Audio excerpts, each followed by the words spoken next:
इस कलयुग में भी और इससे पहले के युगों में भी जीवों के मृत्यु का एक ही कारण होता है और यह एक ऐसा कारण है जो हमारे अंदर ही होता है, जिसे हम जानते हुए भी अनदेखा कर देते हैं।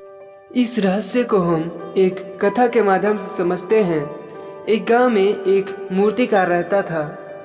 वह मूर्तियां इतनी बेहतरीन बनाता था कि उसे देखकर कोई भी कह ही नहीं सकता था कि यह मूर्तियां हैं। हर कोई उसे जीवित समझ लेता था। ऐसा करते करते वह बहुत प्रसिद्ध हो चुका था और उसके समान मूर्ति बनाने वाला और कोई दूसरा था ही नहीं। और इसी बात का उसे अहंकार भी हो गया था। लेकिन उसे एक दिन पता चलता है कि वह मरने वाला है, उसे लेने यमराज आने वाला है। वह डर गया और उसने यमराज को भ्रमित करने के लिए अपने समान ही कई मूर्तियां बनाने लगा। जब एक दिन यमराज उसे लेने आए तो वह भी उन मूर्तियों के साथ खड़ा हो गया। अब यमराज सोच में पड़ गए कि इनमें से असली कौन सा है। तब थोड़ी देर सोचने के बाद यमराज को मनुष्यों की एक रहस्य समझ में आए।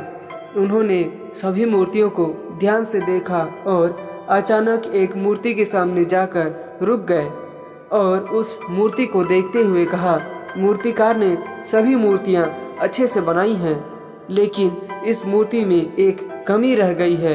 यह सुनकर मूर्तिकार का अहंकार जाग उठा। उसने सामने आकर कहा, क्या कमी रह गई है, बताओ इस मूर्ति में। और फिर उसे यमराज ने पकड़ लिया और कहा कि तुम मनुष्यों की तो यही कमी है कि तुम अपने झूठे अहंकार को मार ही नहीं सकते।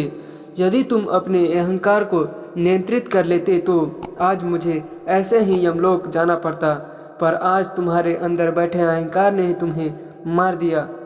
इस कहानी से हमें यही सीख मिलती है कि हमें कितनी भी प्रसिद्धि क्यों न मिल जाए, पर कभी अहंकार नहीं करने चाहिए, क्योंकि हमारी मृत्यु के कारण अहंकार ही बनता है। यही थी आज की कहानी और मिलते हैं आपसे अगली वीडियो में। तब तक के लिए राधे राधे।